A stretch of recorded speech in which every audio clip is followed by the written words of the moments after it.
Are you contemplating a move to the capital, or perhaps you're already settled in the bustling heart of the UK and are pondering whether your salary is sufficient enough for a comfortable life in the capital? Well, we're going to unpack what a good salary in London really looks like, how much it takes to live comfortably, the hidden costs of living in the capital, and some of the top paying roles you can find. Welcome to Up the Gains Money. My name is Sammie and I lived in London for nearly 20 years of my life, so I know firsthand what it takes to make living in the capital somewhat palatable. Let's get straight to the point. The Office for National Statistics reports that as of 2023, the average full-time salary in London is just shy of £37,000. Now, the national average salary, or median wage as it's also known, is £32,000, which means if you're living in the capital, you're paid on average £5,000 higher, which when you think about it makes perfect sense. We all know London is an expensive place to live, and so jobs generally pay more for you to live here. But interestingly, when you compare London to some of the biggest cities in the world,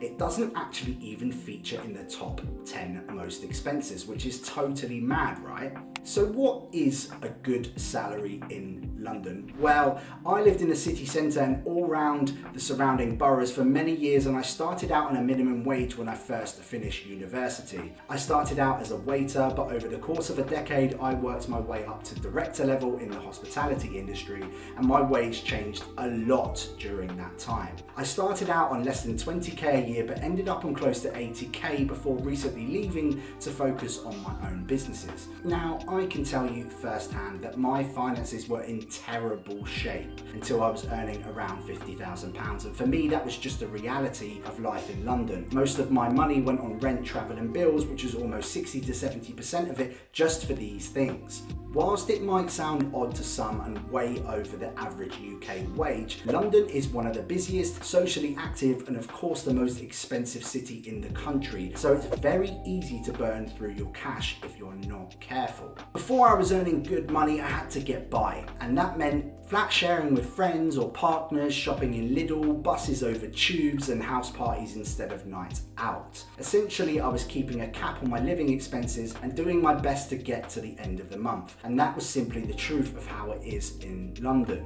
Whilst millions get by on the average wage and some struggle with less, there's no denying that to play in the big city you do need a decent salary. A study conducted by Time Out magazine in 2019 surveyed 20,000 Londoners to find a sweet spot in their salary where they could afford some luxuries. I'll highlight some luxuries here because it wasn't driving a Bentley and living in Chelsea. These consisted of things like eating out twice a month, a holiday once a year to Europe, a gym membership and some small amount of savings for you to put by. The results? You needed £50,000 to live comfortably.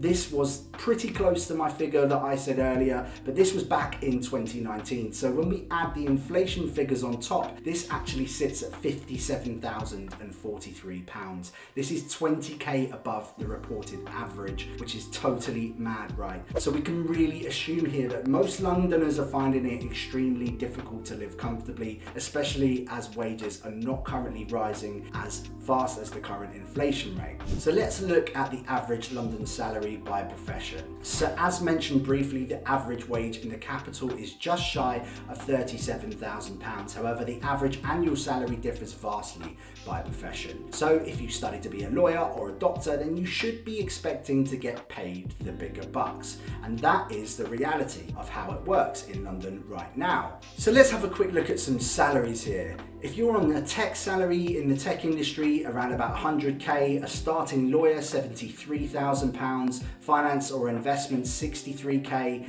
HR around about 45, recruitment comes in at 40k, a bus driver, an average bus driver wage, £33,000, and a hospitality worker, waiters and bar staff, 25k. Now, as you can see, London's average salaries varies hugely by profession, with a vast disparity between finance, tech, lawyers, and the hospitality industry and public service roles. And these figures I got were all from the leading UK job boards. So let's have a look at the UK tax system and its impact on net income. Now, it's not just about gross income. You do need to consider the UK income tax bands. Now, you get a tax-free allowance of £12,570. Then anything up to £50,270, you're taxed 20%. Then it's 40% for earnings between £50,271 and 150 grand, and 45% anything over. Now, you do obviously have to then factor in national insurance, which will dent your net salary even further. Now, let's take a little look at the cost of living in London, and it does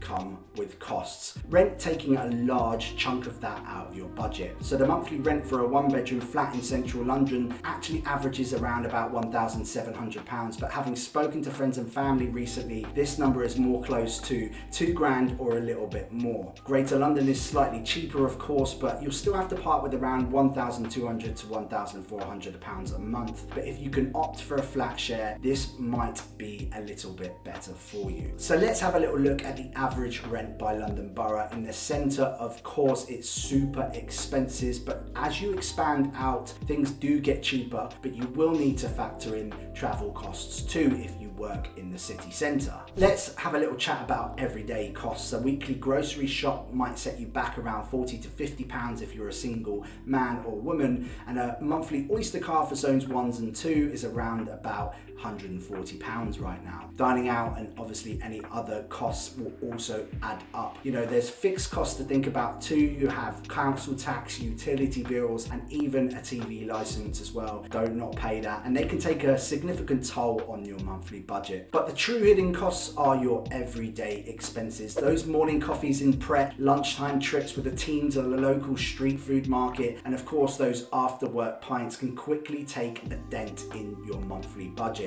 So could I live in London with my salary? Let's have a little look and work this one out. This does depend on so many factors like location, financial position, any dependents, debts, and overall outgoings that you might have. And if these are high and you're earning kind of near minimum wage, you know that that's going to be challenging for you. So let's take a little look at how you can evaluate your current salary and whether it's suitable to live in the capital. So if you're earning around £30,000 annually, after tax and national insurance contributions, you're left with around about 24 grand, which is £2,000-ish a month. Now, after deducting rent, transport, groceries, and other expenses, you're probably going to find yourself pretty stretched. But it's not all loss. With smart budgeting and perhaps opting for a flat share, you can certainly make it work. But as soon as you increase this number, as long as you don't have a dose of lifestyle inflation, then your spending power will increase with your income. Budgeting is an essential step when you live in the capital, and apps like Plum or Chip and websites like Money Saving Expert and of course Up the Gains can be a valuable resource for you when you're financially planning, and we'll leave links to these in the description below. Now, to wrap this up, living in London with a comfortable salary is perfectly achievable with some careful planning and financial wisdom. By understanding your salary distributions, accounting for living costs, evaluating your income, and perhaps seeking additional income opportunities, you can navigate your financial journey in the city with confidence. Now, if you've enjoyed this video, please make sure you like and subscribe, and check out our latest video, which is 70k a good salary in the UK? And we'll catch you soon. Peace out, guys.